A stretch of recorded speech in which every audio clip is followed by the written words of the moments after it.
کہاں جائے اللہ کے رسول فرماتے ہیں کہ میری بیٹی فاطمہ میرے اہل بیت میں سے سب سے پہلے مجھ سے آ کر ملے گی،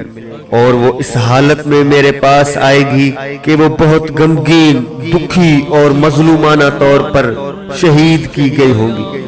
آپ نے فرمایا فاطمہ میرا ٹکڑا ہے، جس نے اس کو تکلیف پہنچائی اس نے مجھے تکلیف پہنچائی، اور جس نے اسے غضبناک کیا اس نے مجھے غضبناک کیا، اور جس نے مجھے غضبناک کیا اس نے اللہ کو غضبناک کیا۔ خدا اور رسول کو غضبناک کرنے اور اذیت دینے کے سلسلے میں سورہ احزاب کی آیت نمبر 57 میں اللہ تعالیٰ ارشاد فرماتے ہیں کہ یقیناً جو لوگ خدا اور اس کے رسول کو ستاتے ہیں ان پر دنیا اور آخرت میں خدا کی لعنت ہے، اور خدا نے ان کے لیے رسوا کن عذاب مہیا کر رکھا ہے۔